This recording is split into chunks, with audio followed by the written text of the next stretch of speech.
Ya, jumpa lagi bersama saya, teman-teman.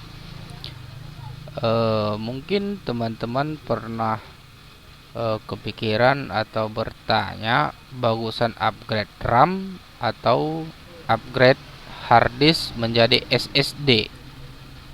Ah, buat teman, jadi jadi untuk mengetahuinya bagusan upgrade RAM atau upgrade jadi SSD, itu teman-teman harus tahu dulu spesifikasi komputernya itu bagaimana gitu. Misalnya di komputer saya ini Windowsnya 32 bit, prosesor Core 2, RAM-nya 4 GB. Nah, di sini bisa kita lihat uh, jelas kemungkinan ini prosesornya udah terlalu jadul ya kan.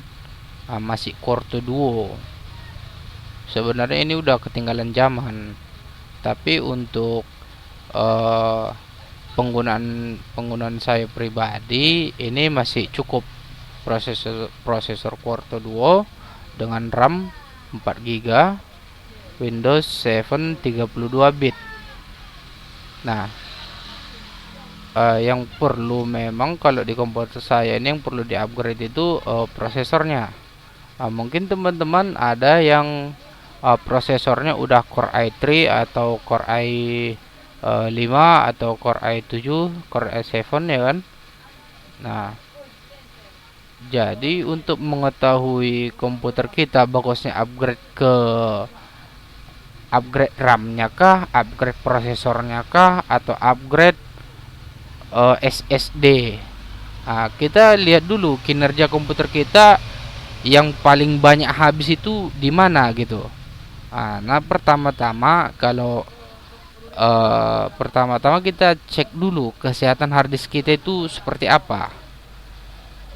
Kita cek dulu ya. Ini saya buka pakai Hirenboot ya untuk cek kesehatan hard disk. Oke, ini HDD Tuntes. Nah, di sini kita bisa lihat hard disk saya suhunya 36 derajat Celcius. Lebih bagus lagi kalau suhu hard disk kalian itu di bawah ini gitu. Nah, kita coba cek dulu berapa rata-rata kecepatan transfernya di dalam hard disk ini. Nah, di sini kita bisa lihat start dari tadi 7, minimum 7 MB per detik, maksimum 99, 100, 100-an ya kan. Di sini kita bisa lihat. Nah, di sini transfernya lumayan bagus. Masih hard disk memang udah tua.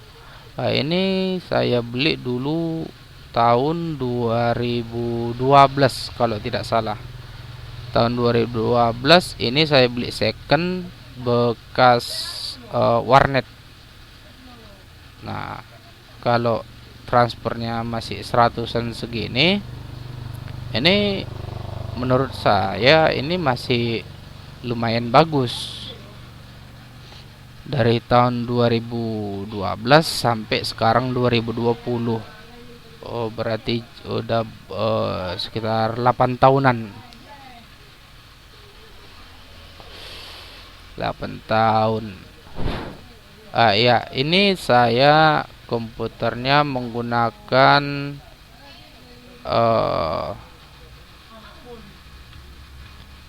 VGA card ya. Di sini kita bisa lihat VGA card saya.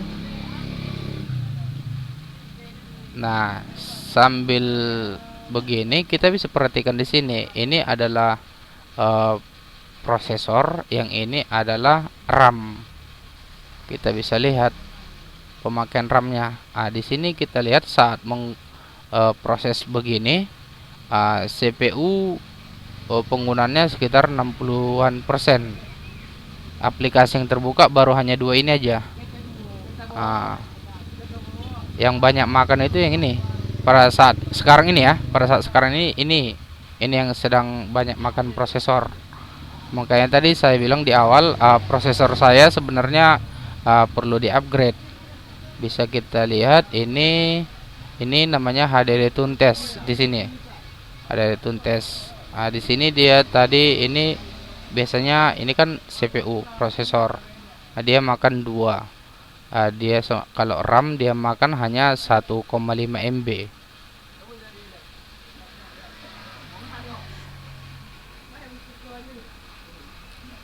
Di sini RAM total yang terpakai 800 MB, hampir 1 GB ya. Kalau 1 GB 23% dari 4 GB totalnya.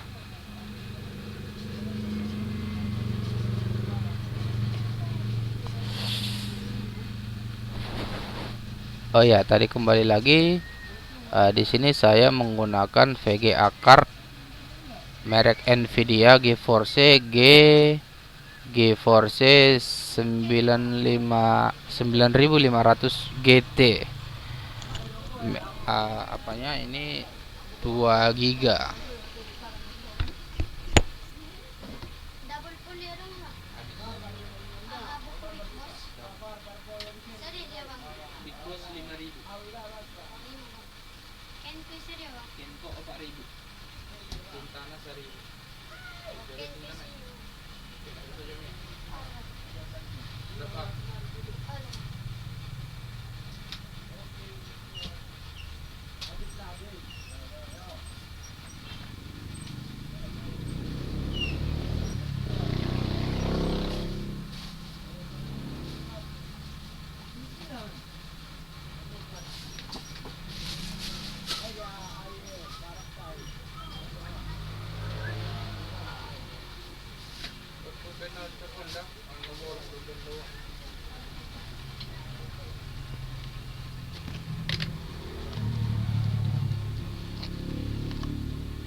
Maaf kawan-kawan, tadi ada pelanggan.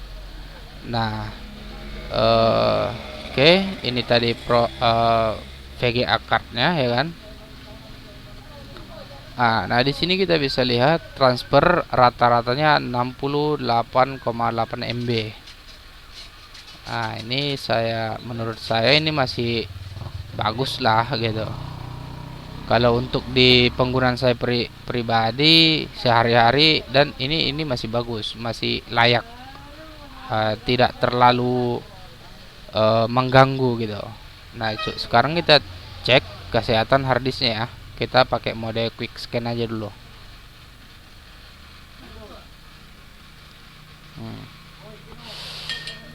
Kalau hijau artinya bagus, kalau merah artinya jelek gitu, ada yang rusak atau bad sector. Di sini kita bisa lihat belum ada blok yang error gitu. Masih hijau semua. Ini harddiskku 320 GB ya. Harap maklum, ini harddisk udah lama. Saya tadi pakai dari tahun 2012. Oke. Harddisk masih sehat.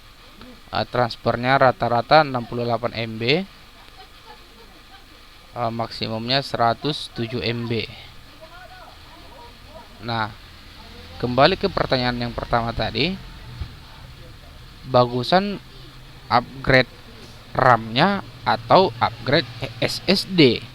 Nah, itu kembali lagi ke penggunaan kalian sehari-hari. Misalnya kalau saya, penggunaan saya setiap hari adalah Photoshop. Nah, kita buka Photoshop.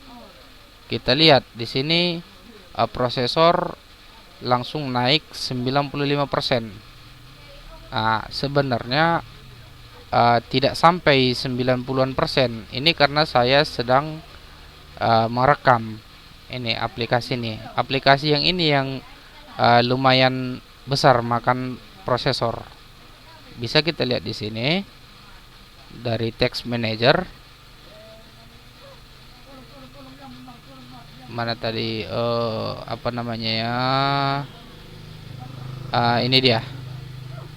Prosesor dia makan ini 40-an, 30-an. Photoshop dia makan 40-an sekian.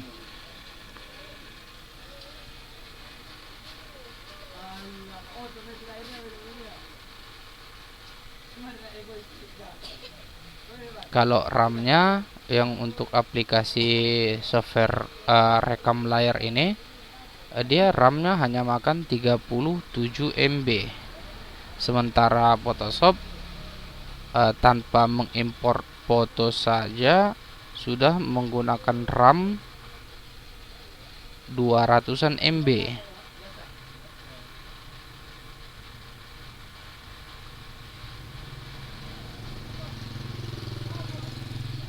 Dan oke, makanya tadi saya bilang untuk penggunaan prosesor saat pertama kali dibuka Photoshopnya tidak sampai jadi 90-an% prosesornya ya. Tadi aku tes dia sekitar 70-an% makan prosesor saat pertama kali dibuka Photoshopnya. Nah, sekarang kita coba tes import foto. Kita coba sekitar 10 foto. 10 foto ini hasil jepretan dari kamera DSLR ya, dengan skala 4272 kali 2848. Artinya semakin besar skalanya maka semakin banyak makan prosesor. Banyak makan prosesor, banyak makan RAM, dan banyak makan VGA. Ini kita coba drag and drop ke Photoshop. Kita lihat di prosesor itu sekarang posisi 50-an% ya. Coba kita lepas. Perhatikan 90-an%. Nah, kita lihat di sini Photoshop makan prosesor tadi 40-an. 40-an, 30-an. Lihat RAM-nya 700 MB. Dia memakai RAM 700 MB. Ini belum ngedit ya. Belum ngedit. Ini belum ngedit. Kalau nanti ngedit otomatis prosesor juga bakalan naik. Kalau untuk aplikasi yang ini karena dia sedang berjalan terus menerus, dia penggunaan prosesornya juga terus menerus. Nah, kalian perhatikan aja di sini. Yang ini adalah CPU, yang ini adalah RAM. Coba kita sambil ngedit, ya kan? Perhatikan, yang naik adalah CPU-nya, alias prosesornya. Nah, berarti di sini kasusnya di komputer saya, berarti yang saya butuhkan adalah upgrade prosesornya. Kalau untuk hard disk masih bisa dipakai. Sebenarnya tidak salah juga sih hard disknya itu di upgrade menjadi SSD. Tapi kalau menurut saya nggak sepenuhnya benar jika hard disk di upgrade menjadi SSD, maka kinerja komputer Anda lebih cepat. Itu tidak terlalu benar menurut saya. Semua tergantung dari penggunaan kalian.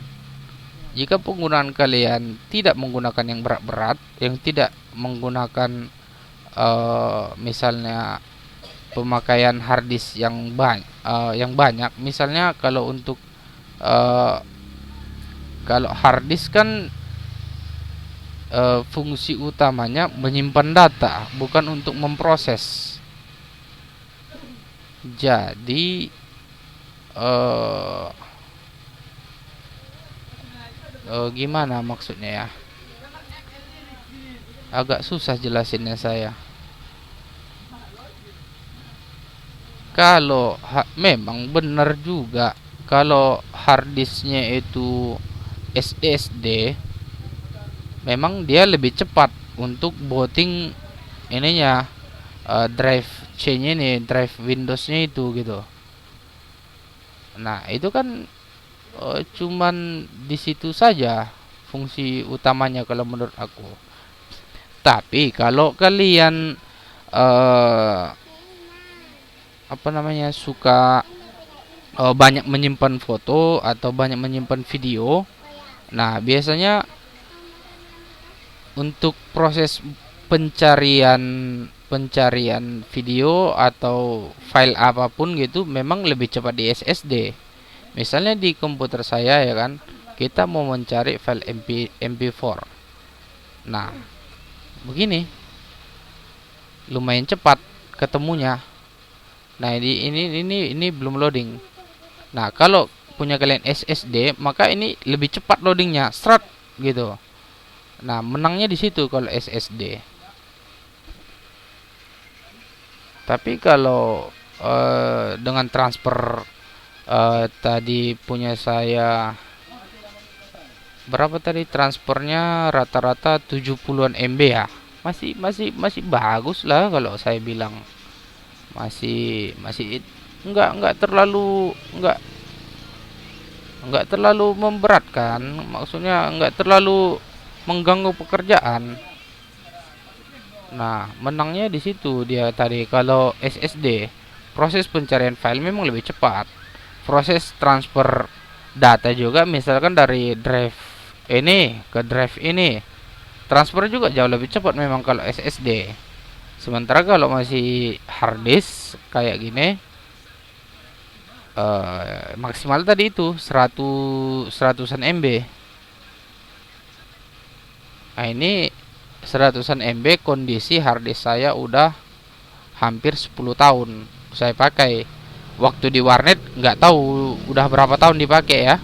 Nah, jadi kalau kita bikinlah di warnet 2 tahun, tambah saya pakai 8 tahun, berarti total 10 tahun. Dalam 10 tahun harddisk saya masih mampu 100 MB. Nah, begitu kira-kira. Dengan suhu tadi 36 derajat ya. Oke, lanjut.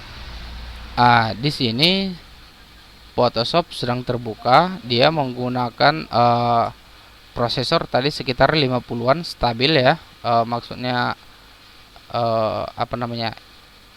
Standby gitu atau idle apalah istilahnya. RAM-nya terpakai hanya 45%. Misalnya kalau kalian yang suka kerja multi software, misalnya buka Photoshop lalu buka sambil browsing sambil YouTubean gitu, coba kita lihat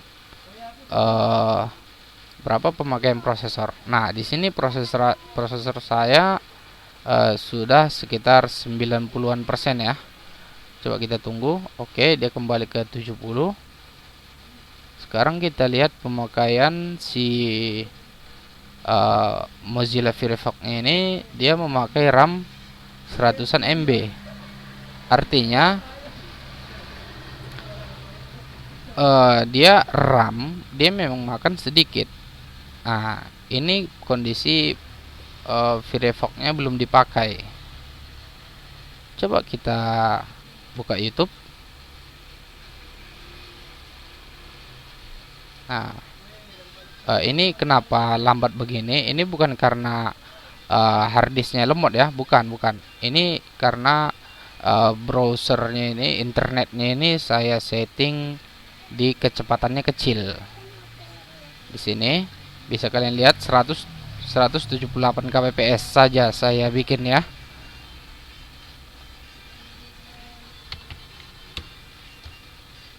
Nanti kalau saya bikin seperti ini tanpa limitan, nanti pemain game di sini nanti pada teriak-teriak, ngamuk nanti sama saya. Jadi rata-rata saya bikin kecepatannya komputer saya 178 KB. Oke. Kita coba buffering. Kita perhatikan di sini.